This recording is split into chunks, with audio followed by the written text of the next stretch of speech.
ಆಯ್ತು ಬ್ರೋ. ಇವ್ರ ಹೆಸರು ವಿಜಯ್ ಕಾಳು ಮೆಣಸು ಬೆಳೆದಿದ್ದೀನಿ, ಕಾಫಿ ಹಾಕಿದ್ದೀನಿ, ಸುಮಾರು ಗಿಡಗಳನ್ನ ಬೆಳೆದಿದ್ದೀನಿ. ಗೊತ್ತಿರಲ್ಲ ಯಾವ ಥರ ಗಿಡ ಇರುತ್ತೆ ಅಂತಲೂ ಒಬ್ರೊಬ್ರು ಯಂಗ್ಸ್ಟರ್ಗೆ. ಸೊ 100ರಲ್ಲಿ ಒಂದು 10 ಜನ ಮಾಡಿದರೆ ಅದು ಹೈಯೆಸ್ಟ್. ಸೊ ಈ ಕಡೆ 2.5 ಆ ಕಡೆ 2.5. ಓಕೆನಾ, ಇಷ್ಟು 2.5 ಫೀಟಲ್ಲಿ ನೀವು 9 ಲ್ಯಾಕ್ ಬರೀ ಒಂದು ಎಕರೆಗೆ 9 ಲ್ಯಾಕ್ ಆಯಿತು. ಆ ಥರ ಮಧ್ಯೆ ಇವರು ನಮ್ಮ ಜನತೆಗೆ ಒಂದು ಸ್ಫೂರ್ತಿ ಅಂತಲೇ ಹೇಳ್ಬೋದು. ನಮಸ್ಕಾರ ವೀಕ್ಷಕರೇ, ನೀವು ಫಾರ್ಮಿಂಗ್ ಮಾಡಬೇಕು, ನಿಮ್ಮ ಹಳ್ಳಿ ಕಡೆ ಜಮೀನಿರುತ್ತೆ, ಬಟ್ ನೀವು ಸಿಟಿಲಿರ್ತೀರ, ಫಾರ್ಮಿಂಗ್ ಮಾಡಬೇಕು ಅಂತ ಐಡಿಯಾ ಇರಲ್ಲ ಏನು ಮಾಡಬೇಕು ಯಾವ ಥರ ಅಂತ. ಸೊ ಇವತ್ತು ನಿಮ್ಮ ಮುಂದೆ ಒಬ್ಬ ಯಂಗ್ಸ್ಟರ್ ಯಾವ ಥರ ಒಂದು ಚಿಕ್ಕ ಜಮೀನು ಇಟ್ಕೊಂಡು ಸಕ್ಕತ್ತಾಗಿ ಫಾರ್ಮಿಂಗ್ ಮಾಡಿದ್ದಾರೆ, ಅವ್ರನ್ನ ಇವತ್ತು ನಾನು ನಿಮಗೆ ಇಂಟ್ರಡ್ಯೂಸ್ ಮಾಡಿಸ್ತೀವಿ, ಬನ್ನಿ. ಆಯ್ತು ಬ್ರೋ, ಇವ್ರ ಹೆಸರು ವಿಜಯ್ ಅಂತ. ಓಕೆನಾ. ಸೊ ಇಲ್ಲಿ ಇವರು ಮೆಣಸು ಬ್ರೋ ಏನೇನು ಬೆಳೆದಿರೋ ಒಂದು ಸ್ವಲ್ಪ ಎಕ್ಸ್ಪ್ಲೇನ್ ಮಾಡಿ. ಆ್ಯಂಡ್ ಫಸ್ಟ್ ನಿಮ್ಮ ಪರಿಚಯ. ನನ್ನ ಹೆಸರು ವಿಜಯ್ ಅಂತ. ಇದು ಹಾಸನ ಡಿಸ್ಟಿಕ್ಕು, ಚಂದ್ರಾಯಪಟ್ಟಣ ತಾಲೂಕು, ಬಾಗೂರು ಹೋಬಳಿ. ಬಾಗೂರಿಂದ ಒಂದು 2 ಕಿಲೋಮೀಟರ್ಸ್ ಅಲ್ಲಿ ದ್ಯಾವನೂರು ಗ್ರಾಮ ಅಂತ ಬರುತ್ತೆ. ಗ್ರಾಮದಲ್ಲಿ ನಾನು ನಮ್ಮ ನರ್ಸರಿ ಜೊತೆಗೆ ಒಂದಿಷ್ಟು ಬೆಳೆಗಳನ್ನ ಬೆಳೆದಿದ್ದೀನಿ. ಬೆಳೆ ಏನೇ ಬೆಳೆದಿದ್ದೀನಿ, ವೆನಿಲಾ ಬೆಳೆದಿದ್ದೀನಿ, ಮತ್ತೆ ಏಲಕ್ಕಿ ಬೆಳೆದಿದ್ದೀನಿ, ಕಾಳು ಮೆಣಸು ಬೆಳೆದಿದ್ದೀನಿ, ಕಾಫಿ ಹಾಕಿದ್ದೀನಿ, ಸುಮಾರು ಗಿಡಗಳನ್ನ ಬೆಳೆದಿದ್ದೀನಿ. ಬಟ್ ಇಲ್ಲಿ ನೋಡೋಕೆ ಬಂದಿರೋದಂದ್ರೆ ಏಲಕ್ಕಿ ತೋಟ ಇದೆ. ಏಲಕ್ಕಿ ತೋಟದಲ್ಲಿ ನಲ್ಯಾಣಿ ಗ್ರೀನ್ ಗೋಲ್ಡ್ ಅಂತ ವೆರೈಟಿ ಬರುತ್ತೆ. ಆ ಏಲಕ್ಕಿ ತೋಟ ಇದೆ, ನೋಡ್ತಾ ಇರ್ಬೋದು ನೀವು ಇಲ್ಲಿ. ಏಲಕ್ಕಿ ತೋಟ ಇದೆ. ಏಲಕ್ಕಿ ತೋಟದಲ್ಲಿ ಅಡಿಕೆ ಜೊತೆ ಇಂಟರ್ ಕ್ರಾಪ್ ಬೆಳೆಯಾಗಿ ಏಲಕ್ಕಿ ಮತ್ತೆ ಕಾಳು ಮೆಣಸನ್ನ ಬೆಳೆದಿದ್ದೀನಿ. ಸೊ ಈಗ ನಮ್ಮ ಹತ್ರ ತೋಟ ಇದೆ, ತೆಂಗಿನ ಮರಗಳಿದಾವೆ. ಬಟ್ ನನಗೆ ಒಂದು ಐಡಿಯಾ ಇಲ್ಲ ಯಾವ ಥರ ಸ್ಟಾರ್ಟ್ ಮಾಡೋದು ಏನು ಅಂತ. ಬಟ್ ನೀವು ನನ್ನಂತೆ ಯಂಗ್ಸ್ಟರ್ಗೆ ಒಂದು ಸಜೆಸ್ಟ್ ಮಾಡೋದು ಅಂದರೆ, ಈಗ ಈ ಥರ ಒಂದು ಏನು ಮಿಕ್ಸ್ಡ್ ಫಾರ್ಮಿಂಗ್ ಯಾವ ಥರ ಮಾಡೋದು ಅಂದರೆ ನಿಮ್ಮ ಸಜೆಷನ್ ಏನು? ಈಗ ತೋಟ ಇರುತ್ತೆ, ಅಡಿಕೆ ತೋಟ ಇರುತ್ತೆ, ಮತ್ತೆ ತೆಂಗಿನ ತೋಟ ಇರುತ್ತೆ. ಅಡಿಕೆ ತೋಟ ಇದ್ದವ್ರಿಗೆ ಒಂದು ಬೇರೆ ಮೆಥಡ್ ಅಲ್ಲಿ ನೆಡಬೇಕಾಗುತ್ತೆ. ಈಗ ತೆಂಗು ಇದ್ದವ್ರಿಗೆ ಬೇರೆ ಮೆಥಡ್ ಅಲ್ಲಿ ನೆಡಬೇಕಾಗುತ್ತೆ. ತೆಂಗು ಇದ್ದ ಬರೀ ತೆಂಗು ಹಾಕಿದ್ದಾರೆ ಏನೇನು ನೆಡಬೇಕು ಅಂದ್ರೆ, ಈ ಜಾಯಿಕಾಯಿ ನೆಡ್ಬೋದು, ಜಾಯಿಕಾಯಿ ನೆಡ್ಬೋದು, ಚಕ್ಕೆ ನೆಡ್ಬೋದು, ಸುಮಾರು ಹಿಂಗೆ. ತೆಂಗು ಯಾಕೆಂದ್ರೆ ದೂರ ಇರೋದ್ರಿಂದ ಬೇರೆ ದೊಡ್ಡ ಮರಗಳಾಗಿ ಬೆಳೆಯಂತ ಬೆಳೆಗಳನ್ನ ಇಂಟರ್ ಕ್ರಾಪ್ ಬೆಳೆಯಾಗಿ ಬೆಳಿಬೋದು. ಅಡಿಕೆ ಜೊತೆಗೆ ಏನೇ ಬೆಳಿಬೋದು ಅಂದ್ರೆ, ಅಡಿಕೆ ಜೊತೆ ಇಂಟರ್ ಕ್ರಾಪ್ ಬೆಳೆಯೋದು ಅಂದ್ರೆ ಏಲಕ್ಕಿ ಕಾಳು ಮೆಣಸನ್ನ ಇಂಟರ್ ಕ್ರಾಪ್ ಆಗಿ ಬೆಳಿಬೋದು. ಮತ್ತು ಕಾಫಿನೇ ಬೆಳಿಬೋದು. ಕಾಫಿಗಿಂತ ಏಲಕ್ಕಿ ಮೆಣಸು ಪ್ರಾಫಿಟ್ ದಾಯಕವಾಗಿರುತ್ತೆ. ಕಾಫಿ ಏಲಕ್ಕಿಲಿ ಏನೇನು ಸುಮಾರು ವೆರೈಟೀಸ್ಗಳು ಬರುತ್ತೆ. ನಲ್ಯಾಣಿ ಗ್ರೀನ್ಗಳು ಬರುತ್ತೆ, ಮಂಜುರ ಅಂತ ಬರುತ್ತೆ, ಸಕಲೇಶ್ಪುರ ಲೋಕಲ್ ವೆರೈಟಿ ಬರುತ್ತೆ, ಸುಮಾರು ವೆರೈಟೀಸ್ಗಳಿದೆ. ಇಲ್ಲಿ ನಾನು ಹಾಕಿರೋದು ನಲ್ಯಾಣಿ ಗ್ರೀನ್ ಗೋಲ್ಡ್ ಅಂತ ಸೊಸಿನ ನಾನು ಇಟ್ಟಿರೋದು. ಎಲ್ಲ ಒಂದು ಕ್ರಾಪ್ ತೆಗ್ದಿದ್ದೀನಿ. ಒಂದು ಕ್ರಾಪ್ ಅಂದರೆ ಅದು ಏನು ಜಾಸ್ತಿ ಇಳುವಳಿ ತೆಗ್ದಿರಲಿಲ್ಲ ನಾನು. ಈ ಸಲ ಕ್ರಾಪ್ ಬರುತ್ತೆ ಅಂತ ಅಂದ್ಕೊಂಡಿದ್ದೀನಿ. ಇಲ್ಲಿ ಒಂದು 150 ಪ್ಲಾಂಟ್ಸ್ ಇದೆ. ಬನ್ನಿ, ನೀವು ನೋಡ್ತಾ ಇರ್ಬೋದು. ಇದು 150 ಪ್ಲಾಂಟ್ಸ್ ಇದೆ, ಇಲ್ಲಿ ಎಲ್ಲ ಸುತ್ತ ಇದೆ. ಮತ್ತು 150 ಪ್ಲಾಂಟ್ಸಲ್ಲಿ ನಲ್ಯಾಣಿ ಗ್ರೀನ್ ಗೋಲ್ಡ್ ಅಂತ ಇದಿರೋದು. ನೋಡಿ, ಇಲ್ಲಿ ಕ್ರಾಪ್ ಸ್ಟಾರ್ಟ್ ಆಗ್ತಿದೆ. ಇದು ಕ್ರಾಪ್ ಇದೆ. ಹೂ ನೋಡಿ, ಇದು ಬಂದಿದೆಯಲ್ಲ, ಇದು ಹೂ ಕ್ರಾಪ್ ಇದೆ. ಇದು ಕ್ರಾಪಿಂಗ್ ಇಂದು ಸುಮಾರು ಬರುತ್ತೆ. ಬ್ರಾಂಚಸ್ಗಳೆಲ್ಲ ಬರುತ್ತವೆ, ಸಬ್ ಬ್ರಾಂಚಸ್ ನೋಡಿ ಇಲ್ಲೆಲ್ಲ ಬರ್ತಿದೆಯಲ್ಲ, ಇಲ್ಲಿ ಬರುತ್ತೆ. ಅವರೇಜ್ ಒಂದು ಗಿಡಕ್ಕೆ ನೀವು ತೆಗಿಬೋದು ಅಂದರೆ, ಒಂದು ಗಿಡಕ್ಕೆ ಡ್ರೈ ತೆಗಿಬೇಕು ಅಂದ್ರೆ 1 kg ಇಂದ 1.5 kg ಅಷ್ಟು ಡ್ರೈ ತೆಗಿಬೋದು. ಈಗ ಮಾರ್ಕೆಟ್ ಪ್ರೈಸ್ ಇರೋದು ಅಂದರೆ ಒಂದು ಅವರೇಜ್ ಒಂದು 2000 ಇಂದ 6000 ಗಂಟೆ ಇರುತ್ತೆ. ಡಿಪೆಂಡ್ ಅಪಾನ್ ಕ್ವಾಲಿಟಿ, ಗ್ರೇಡ್ ಮೇಲೆ ಹೋಗುತ್ತೆ. ಓಕೆ, ನೀವು ಹೇಳಿದ್ರೆ ಏಲಕ್ಕಿ ಮೆಣಸು ಆ ಥರ ಎಲ್ಲ. ಸೊ ಈಗ ನಮ್ಮ ವೀಕ್ಷಕರಿಗೆ ಗೊತ್ತಿರಲ್ಲ ಯಾವ ಥರ ಗಿಡ ಇರುತ್ತೆ ಅಂತಲೂ ಒಬ್ರೊಬ್ರಿಗೆ ಯಂಗ್ಸ್ಟರ್ಸ್ಗೆ. ಸೊ ಇದ್ಯಾ ಗಿಡ ಅದ್ಯಾ ಗಿಡ ಎಲ್ಲ ಒಂದು ಸ್ವಲ್ಪ ಎಕ್ಸ್ಪ್ಲೇನ್ ಬನ್ನಿ ತೋರಿಸ್ತೀನಿ ನಾನು ನಿಮಗೆ. ಇದರಲ್ಲಿ ಸುಮಾರು ವೆರೈಟಿ ಇದೆ. ಈಗ ಸಕಲೇಶ್ಪುರ ಲೋಕಲ್ ವೆರೈಟಿ ಅಂತ ಹೇಳಿದ್ನಲ್ಲ, ಇದು ಸಕಲೇಶ್ಪುರ ಲೋಕಲ್ ವೆರೈಟಿ ಬರುತ್ತೆ. ಯಾಕೆಂದ್ರೆ ಸಣ್ಣ ನೇಮ್ ಏಲಕ್ಕಿ ಬರುತ್ತೆ. ಇದು ಏಲಕ್ಕಿಲಿ ಸಕಲೇಶ್ಪುರ ಲೋಕಲ್ ಬರುತ್ತೆ. ಲೋಕಲ್ ಯಾವ ತರ ಅಂದ್ರೆ, ನೋಡಿ, ಎಲೆಗಳು ಉದ್ದ ಇರುತ್ತೆ, ಅಗಲ ಕಡಿಮೆ ಇರುತ್ತೆ. ನಲ್ಯಾಣಿ ಗ್ರೀನ್ ಗೋಲ್ಡ್ ಯಾವ ತರ ಇರುತ್ತೆ ಅಂದ್ರೆ, ಬನ್ನಿ ತೋರಿಸ್ತೀನಿ. ಈಗ ಆ ಗಿಡನೂ ಸೇಮ್ ಏಜು, ಈಗ ನೋಡ್ತಿದ್ದೀರಲ್ಲ, ಈ ಗಿಡನು ಸೇಮ್ ಏಜು.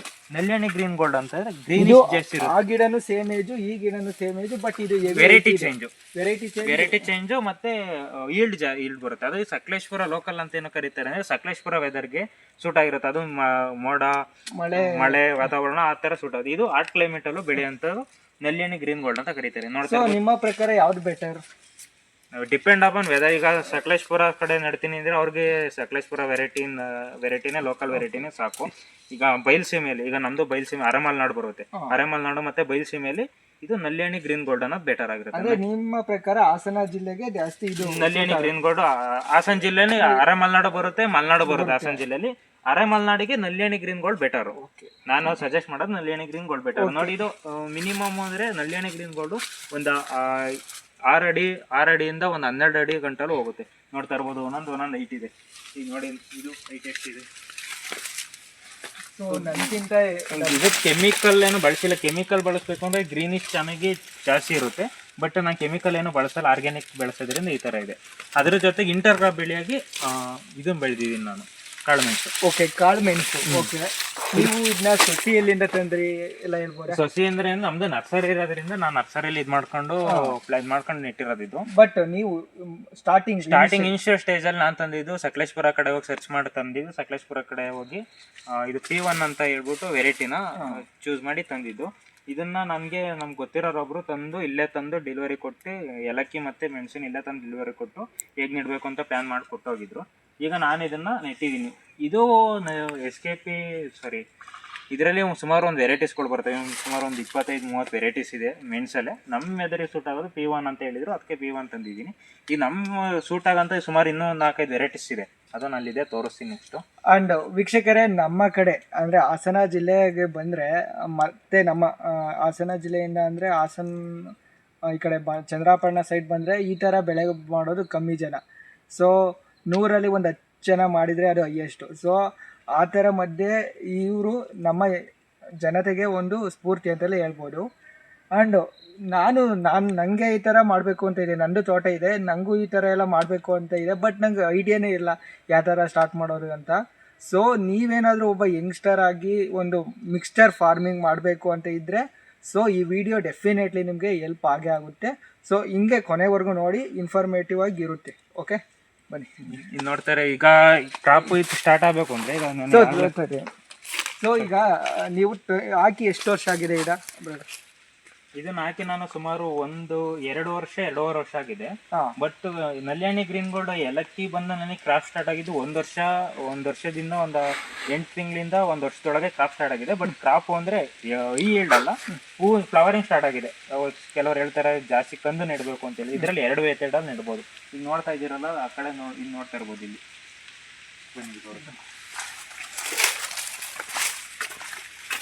ಇದು ನೋಡ್ತಾ ಇದೀರಿ, ಇದು ಕಂದು, ಈ ಬಾಳೆ ಕಂದು ಬರುತ್ತಲ್ಲ ಆ ತರ ಇದರಲ್ಲೇ ತೆಗೆದ್ಬಿಟ್ಟು ಕಂದು ನೆಟ್ಟಿರೋದು. ಇದನ್ನ ಬೀಜದಲ್ಲಿಂದಲೂ ನೆಡ್ಬೋದು, ಇದು ಕಂದುನು ನೆಡ್ಬೋದು. ನಾನ್ ನೆಟ್ಟಿದ್ದು ಇದು ಸಸಿ. ಇದು ಸಸಿ ನೆಟ್ಟಿದ್ದೆ ನಾನು. ಸಸಿ ಕಂದಾದ್ರೆ ನಿಮ್ಗೆ 8 ತಿಂಗಳಿಂದ 1 ವರ್ಷದೊಳಗೆ ಕ್ರಾಪ್ ಬಂದ್ಬಿಡುತ್ತೆ. ಇದು ಸಸಿ ಅಂದ್ರೆ ವೇರಿಯೇಷನ್ ಆಗುತ್ತೆ. ಸಸಿ ಅಂದ್ರೆ 1 ವರ್ಷಕ್ಕೆ ಬಿಡ್ಬೋದು, 1 ವರ್ಷ 6 ತಿಂಗಳಿಗೆ ಬಿಡ್ಬೋದು, 2 ವರ್ಷದೊಳಗೆ ಕ್ರಾಪ್ ಸ್ಟಾರ್ಟ್ ಆಗುತ್ತೆ. ಓಕೆ, ಈಗ ಇನ್ನೊಂದು ಕ್ವಶನ್ ಏನಂದ್ರೆ, ಮೇಂಟೆನೆನ್ಸ್ ಯಾವ ಥರ ಮಾಡೋದು? ಇದು ಮೇಂಟೆನೆನ್ಸ್ ಏನಕ್ಕೆ ಅಂದ್ರೆ, ಮೇಂಟೆನೆನ್ಸ್ ಮೇನ್ ಬೇಕಾಗಿರೋದು ಏನು ಅಂದ್ರೆ, ಇದನ್ನ ನಾವು ಬಯಲು ಪ್ರದೇಶದಲ್ಲಿ ನೆಡಕ್ ಚಾನ್ಸೇ ಇಲ್ಲ.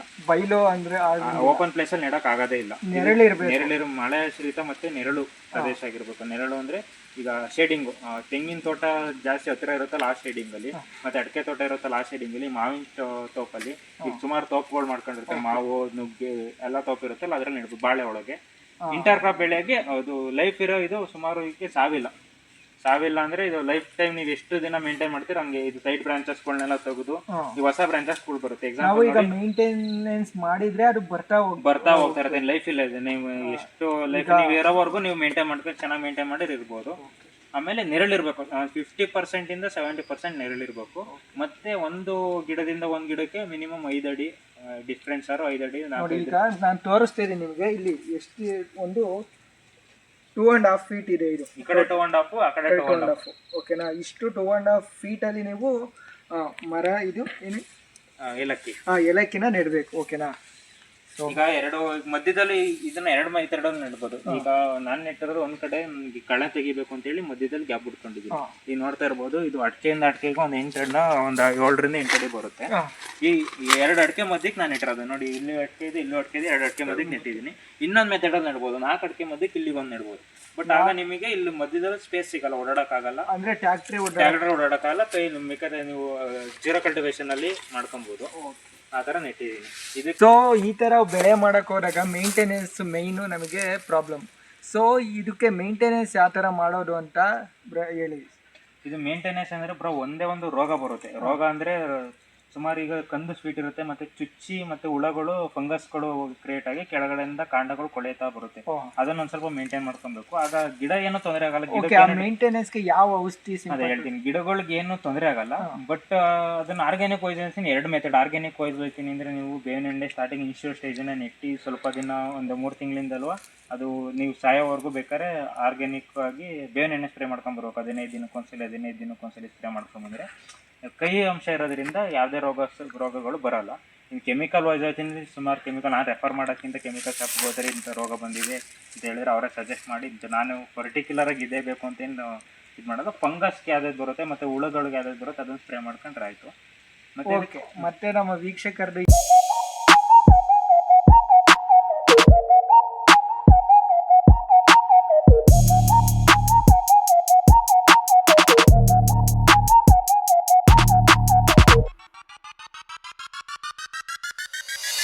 ಇನ್ನೊಂದು ಡೌಟ್ ಏನಂದ್ರೆ ಪ್ರಾಫಿಟ್ ಆಗುತ್ತೆ ಇದರಿಂದ ಅಂತ. ಖಂಡಿತ ಪ್ರಾಫಿಟ್ ಆಗುತ್ತೆ. ಪ್ರಾಫಿಟ್ ಯಾವ ರೀತಿ ಆಗುತ್ತೆ ಅಂತ ಹೇಳ್ಕೊಳ್ಳಿ. ಈಗ ಲೋಕಲ್ ಮಾರ್ಕೆಟಿಂಗ್ ಹೆಂಗ್ ಮಾಡೋದು, ರೈತರುಗಳು ಏನಕ್ಕೆ ರೈತರುಗಳು ಹಾಕ್ಬೇಕು ಅಂದ್ರೆ ಮೇನ್ ಥಿಂಕ್ ಮಾಡೋದು ಮಾರ್ಕೆಟಿಂಗ್ ಹೆಂಗ್ ಮಾಡೋದು. ಈಗ ಹೆಂಗೋ ನಾವು ರೋಗಗಳನ್ನೆಲ್ಲ ಕಂಟ್ರೋಲ್ ಮಾಡಿ ಹೆಂಗೋ ಚೆನ್ನಾಗಿ ಬೆಳೆದಿರ್ತೀವಿ, ಮಾರ್ಕೆಟಿಂಗ್ ಎಲ್ಲಿ ಮಾಡೋದು, ಇದ್ರದ್ದು ಪ್ರಾಫಿಟ್ ಇದೆಯಾ, ಇದನ್ನೆಲ್ಲ ನಾವು ಎಷ್ಟು ಬಳಸ್ತಾರೆ. ಇದೇನಂದ್ರೆ ಕೇಳಿರ್ಬೋದು, ಹಿಂದೆ ಇತಿಹಾಸಗಳೆಲ್ಲ ಓದಿದ್ರೆ ಗೊತ್ತಿರುತ್ತೆ. ಬ್ರಿಟಿಷ್ ಏನಕ್ಕೆ ಬಂದ್ರು ಮಸಾಲಾ ಪದಾರ್ಥಕ್ಕೋಸ್ಕರ ನಮ್ಮ ಇಂಡಿಯಾ ಪ್ರೆಸೆಂಟ್ ಆಲ್ಸೋ ಎಕ್ಸ್ಪೋರ್ಟ್ಗೆ ಫೇಮಸ್ ಅಂದ್ರೆ ಓದಿರೋದು. ನಾವು ಚಿಕ್ಕ ವಯಸ್ಸಿಂದೆಲ್ಲ ನಾವು ಓದ್ಕೊಂಡ್ ಬಂದಿರೋದು ಬ್ರಿಟಿಷರು ಏನಕ್ಕೆ ಬಂದ್ರೆ ಮಸಾಲಾ ಪದಾರ್ಥಗಳನ್ನ ಇಲ್ಲಿಂದ ಎಕ್ಸ್ಪೋರ್ಟ್ ಮಾಡ್ಕೊಳಕ್ಕೆ ತಗೊಂಡು ನಮ್ಮ ಹತ್ರ ₹1 ತಗೋಗಿ ಅಲ್ಲಿ ₹100 ಮಾಡ್ತಿದ್ರು. ನೀವೇ ಥಿಂಕ್ ಮಾಡಿ, ಆಗ್ಲಿಂದಲೂ ಎಷ್ಟು ನಮ್ಮ ಇಂಡಿಯನ್ ಸ್ಪೈಸಸ್ಗೆ ಎಷ್ಟು ಬೆಲೆ ಇದೆ ಅಂತ ನೀವೇ ಥಿಂಕ್ ಮಾಡ್ಕೊಳ್ಳಿ. ಇಲ್ಲಿ ಏನಕ್ಕೆ ಇದನ್ನ ನಾವು ಲೋಕಲ್ ಮಾರ್ಕೆಟಿಗೆ ಅಲ್ಲಿಗೆ ಕಡಿಮೆ ರೈತರು, ಈಗ ನಾನು 100 ಗಿಡ ಹಾಕಿದ್ದೀನಿ, ಈಗ ಮಾರ್ಕೆಟಿಗೆ ಹೋಗಿ ಅಲ್ಲಿಗೆಲ್ಲ ಮಾರ್ಕೆಟಿಗೆ ಕೊಡೋಕ್ಕಾಗಲ್ಲ. ಈಗ ಅವರೇಜ್ ಅಂದರೆ ಸುಮಾರು ಮಾರ್ಕೆಟ್ಗಳಿಗೆ ಕಂಪ್ನಿಗಳಿರೋದು, ಕಂಪ್ನಿಗಳು ಬಂದು ಪರ್ಚೇಸ್ ಮಾಡ್ಕೊಂಡು ಹೋಗಿದ್ದೇವೆ. ಮತ್ತು ನೀವೇ ಸ್ಟೋರ್ ಮಾಡಿರ್ಬೋದು ಇದನ್ನು. ಈಗ ಯಾವುದೇ ರೀತಿ ಅಂದರೆ ಒಂದು ಗಿಡದಲ್ಲಿ ನೀವು ಅವರೇಜ್ ಲೆಕ್ಕ ಹಾಕೊಳ್ಳಿ. ಒಂದು ಗಿಡದ ಕ್ಯಾಲ್ಸಿ ತೆಗೆದು ನೋಡಿ, ನಿಮಗೆ ಗೊತ್ತಾಗುತ್ತೆ. ನಾನು ನೋಡಿ ತೋರಿಸ್ತೀನಿ ನೋಡಿ, ಕಾಣಿಸ್ತಿತ್ತು ಸಾಕಾಗುತ್ತೆ. ನೋಡಿ ಬಿಡ, ಒಂದು ಗಿಡಕ್ಕೆ ಈಗ 1 ಎಕರೆಗೆ 450ರಿಂದ 500 ಗಿಡ ಹಿಡಿತೇವೆ. 450 ಗಿಡ ನಾವು ಅವರೇಜ್ ಇಟ್ಕೊಂಡ್ರು. 450 ಗಿಡ ಒಂದು ಎಕರೆಗೆ 450 ಇಂಟು ಒಂದು ಗಿಡಕ್ಕೆ ಮಿನಿಮಮ್ 2 kg ತೆಗಿಬಹುದು. ಒಂದು ವರ್ಷಕ್ಕೆ ಒಂದು ಗಿಡಕ್ಕೆ 2 kg ತೆಗಿಬಹುದು. ಅವರೇಜ್ ನಾನು 1 kg ಇಟ್ಕೋತೀನಿ. ಯಾಕೆಂದ್ರೆ ಬೆಳೆಯಕ್ಕಾಗಲ್ಲ ರೈತರುಗಳಿಗೆ. 1 kg ಇಟ್ಕೋತೀನಿ. 450 ಇದಕ್ಕೆ 1 kg 450 ಇಂಟು 1 kg 450 kg ಬರುತ್ತೆ. 450 kg ಇಂಟು ಈಗ ಮಾರ್ಕೆಟ್ ಪ್ರೈಸ್ ಇರೋದು ಗ್ರೇಡ್ ಮೇಲೆ ಹೋಗುತ್ತೆ. ಈಗ A grade, B grade, C grade ಅಂತ ಬರುತ್ತೆ. ಗ್ರೇಡ್ ಎ ಗ್ರೇಡ್ ಇರೋದು ಒಂದು 6000 ಇರುತ್ತೆ, 4000 ಇರುತ್ತೆ. Depend upon market, daily changes ಆಗದೆ ಇರುತ್ತೆ. ಈಗ ಒಂದು ಅವರೇಜ್ ಒಂದು 2000 ಇಟ್ಕೊಳ್ಳೋಣ. ಈ 450 ಇಂಟು 2000 ಒಂದು ಗಿಡಕ್ಕೆ, ಒಂದು ಎಕರೆಗೆ 450 ಗಿಡಕ್ಕೆ 9 lakhs ಆಯ್ತು. 9 lakh ಒಂದು ಎಕರೆಗೆ 9 lakh ಆಯ್ತು. ಇದನ್ನೇನು ಅಂದ್ರೆ ಈಗ ಅವರೇಜ್ ಇಟ್ಕೊಂಡ್ರೆ ನಾವು 2000 ಅಷ್ಟೇ. ಅವರೇಜ್ 3000 ಇರುತ್ತೆ, 6000 ಆದ್ರೆ 15 lakh ಅವರೇಜ್ ಬರುತ್ತೆ. ನಮ್ಗೆ ಅಷ್ಟೊಂದು ಬೇಡ, ಅತಿ ಆಸೆ ಅಂದ್ರೆ ಇದಾಗುತ್ತೆ. ಬೇಡ, ಒಂದು ಅವರೇಜ್ ಈಗ 1500 ಇಟ್ಕೊಂಡ್ರು, ಅದರಲ್ಲಿ ಈಗ ಬೇಡ 1000 ಇಟ್ಕೊಂಡ್ರು, ಒಂದು ಗಿಡಕ್ಕೆ 2000 ಹಾಕಿ 1000 ಇಟ್ಕೊಂಡ್ರು 9000 ಅಂದ್ರೆ ಈಗ ಎಷ್ಟಾಗುತ್ತೆ? 4.5 ಲಕ್ಷ ದುಡ್ಡು ಬರುತ್ತೆ ನಾವು ಒಂದು ಎಕರೆಗೆ. ಇದು ಯಾಕಂದ್ರೆ ಇಂಟರ್ ಕ್ರಾಪ್ ಬೆಳೆ ಆಗಿದ್ರಿಂದ ಅದ್ರ ಜೊತೆಗೆ ಅಡಿಕೆನೂ ಇರುತ್ತೆ, ಅಡಿಕೆದು ಪ್ರಾಫಿಟ್ ಬರುತ್ತೆ. ಈಗ ಕೆಲಸ ತೆಗಿದೆ ಪ್ಲಸ್ ಇದೊಂದು 9 lakh. ಅಡಿಕೆ ವರ್ಷಕ್ಕೆ ಅಡಿಕೆ 9 lakhs ಬೇಡ, ಒಂದು 4 lakhs ಇಲ್ಲ 5 lakhs ಇಟ್ಕೊಳ್ಳೋಣ. ಯಾಕಂದ್ರೆ ಡ್ಯಾಮೇಜಸ್ ಬರ್ತಾ ಇರುತ್ತೆ. 5 lakh ಇಟ್ಕೊಳ್ಳಿ. ಅಡಿಕೆಯಲ್ಲಿ ಒಂದು ಎಕರೆಗೆ ಒಂದು 500 ಗಿಡ ಕೂರ್ಸಿರ್ತಾರೆ. ಎಷ್ಟು ಅಡಿಕೆದು ಡಿಪೆಂಡ್ ಅಪಾನ್ ವೇರಿಯೇಷನ್ ಆಗ್ತಿರುತ್ತೆ. ಅದರಲ್ಲಿ ಒಂದು ಅವರೇಜ್ ಅಡಿಕೆ ಒಂದು 4 ರಿಂದ 5 ಲಕ್ಷ, ಅದೊಂದು 5 ಲಕ್ಷ, ಇದೊಂದು 10 lakhs ಆಯ್ತು. ಈ ತೆಂಗು ಸೈಡ್ ಕ್ರಾಪ್ ತೆಂಗು ಬಡ್ಕೊಂಡಿದ್ರೆ ತೆಂಗಲ್ಲೇ ಒಂದು 2 ಲಕ್ಷ ಇಟ್ಕೊಳ್ಳಿ. 2 ಲಕ್ಷ, 1 ಲಕ್ಷ ಇಟ್ಕೊಂಡ್ರು ಅಷ್ಟೇ. ಎಷ್ಟು 11-12 lakh ಆಗುತ್ತೆ. 12 lakhs ಆಗೋದು ಒಂದು ಎಕರೆಗೆ ನಾವು ಕಂಪೇರಿಟಿವ್ ಒಂದು ಎಕರೆ ಮಾಡಿದ್ರೆ. ಅದರಲ್ಲಿ ಖರ್ಚು ವೆಚ್ಚನೆಲ್ಲ ತೆಗೆದ್ರೆ 5 ಲಕ್ಷನೇ ಉಳಿದೆ ನಮ್ಗೆ. ಖರ್ಚು ಲೇಬರ್ದು ಮತ್ತೆ ಎಲ್ಲದು ಖರ್ಚೆಲ್ಲ ತೆಗೆದು ಒಂದು 5 ಲಕ್ಷ ಪ್ರಾಫಿಟ್ ಆದ್ರೆ ಒಂದು ವರ್ಷಕ್ಕೆ 5 ಲಕ್ಷ ತೆಗಿಬೋದು. ಒಂದು ಎಕರೆಯಲ್ಲಿ ತೆಂಗು, ಅಡಿಕೆ, ಮೆಣಸಲ್ಲಿ ಇನ್ನು ಮೆಣಸಿಂದ ಆಗಿಲ್ಲ. ಮೆಣಸಿಂದು ಇನ್ನೂ ಮಲ್ಟಿಪ್ಲೈ ಆಗ್ತಾ ಹೋಗುತ್ತೆ. ಮತ್ತೆ ಇದೇನು ಏಲಕ್ಕಿ ಇಂದ ಟೋಟಲ್ ನಾವು ಒಂದು 20-25 lakhs ವರೆಗೂ ನಾವು ಇದು ಮಾಡ್ಬೋದು. ವೀಕ್ಷಕರೇ ಕೇಳ್ಕೊಂಡ್ರಲ್ಲ ನಮ್ಮ ಯಂಗ್ಸ್ಟರ್ಸ್. ಓಕೆ, ಪ್ರೆಸೆಂಟ್ಲಿ ನಾನು ಇಂಜಿನಿಯರಿಂಗ್ ಮಾಡಿದ್ದೀನಿ, ನನಗೆ ಜಮೀನು ಇಷ್ಟೇ ಇದೆ ಅಂದ್ಕೊಳ್ಳಿ, ಬಟ್ ನನಗೆ ಏನೂ ಐಡಿಯಾ ಇಲ್ಲ ಅಗ್ರಿಕಲ್ಚರ್ ಯಾವ ಥರ ಮಾಡೋದು, ಈ ಥರ ಮಿಕ್ಸ್ಡ್ ಫಾರ್ಮಿಂಗ್ ಯಾವ ಥರ ಮಾಡೋದು ಅಂತ. ಬಟ್ ನಾನು ಹೆವಿ ಇನ್ಸ್ಪೈರ್ ಆದೆ ಈ ಪರ್ಸನಿಂದ. ಅಂದರೆ ಇಷ್ಟು ಜಾಗದಲ್ಲಿ ನಾವು ಯಾವ ಥರ ಒಂದು ಒಳ್ಳೆ ಪ್ರಾಫಿಟ್ ಮಾಡ್ಬೋದು ಅಂತ ಹೇಳ್ಕೊಟ್ಟಿದ್ದಾರೆ ಮತ್ತು ಸ್ಫೂರ್ತಿದಾಯಕ ಆಗಿದ್ದಾರೆ. ಓಕೆನಾ? ಆ್ಯಂಡ್ ನನಗೂ ಹೆವಿ ಇನ್ಸ್ಪೈರ್ ಆದರು, ಯಾಕಂದರೆ ಇಷ್ಟು ಜಾಗದಲ್ಲಿ ಈ ಥರ ಒಂದು ಫಾರ್ಮಿಂಗ್ ಮಾಡೋದು ಅಂತ ನನಗೂ ಗೊತ್ತಿರಲಿಲ್ಲ ಆ್ಯಕ್ಚುಲಿ. ನಾನು ನೆಕ್ಸ್ಟು ಸ್ಟಾರ್ಟ್ ಮಾಡ್ತೀನಿ ಯಾವ ಥರ ಎಲ್ಲ ಗೈಡೆನ್ಸ್ ತಗೊಂಡು. ಸೊ ಐ ಹೋಪ್ ನಿಮಗೆ ಈ ವಿಡಿಯೋ ಡೆಫಿನೆಟ್ಲಿ ಹೆಲ್ಪ್ ಆಗುತ್ತೆ ಅಂತ. ಯಾರ್ಯಾರು ಹಳ್ಳಿ ಕಡೆ ಯಂಗ್ಸ್ಟರ್ಸ್ ಇದ್ದೀರಾ, ರೈತರಿದ್ದೀರಾ, ಎಲ್ಲರಿಗೂ ಹೆಲ್ಪ್ ಆಗುತ್ತೆ. ಸೊ ಇನ್ನೂ ನಮ್ಮ ಚಾನಲ್ಗೆ ಸಬ್ಸ್ಕ್ರೈಬ್ ಮಾಡಿಲ್ಲ ಅಂದರೆ ದಯವಿಟ್ಟು ಸಬ್ಸ್ಕ್ರೈಬ್ ಮಾಡಿ. ಇದೇ ಥರ ಫಾರ್ಮಿಂಗ್ ರಿಲೇಟೆಡ್ ವೀಡಿಯೋಸ್ಗಳನ್ನ ಹಾಕ್ತೀವಿ. ಓಕೆನಾ? Thank you for watching guys. Thank you sir. Vijay ಸರ್ಗೆ thank you, and inspire person for us and also millions of people in future days. ಜೈ ಹಿಂದ್, ಜೈ ಕರ್ನಾಟಕ. ಮತ್ತೆ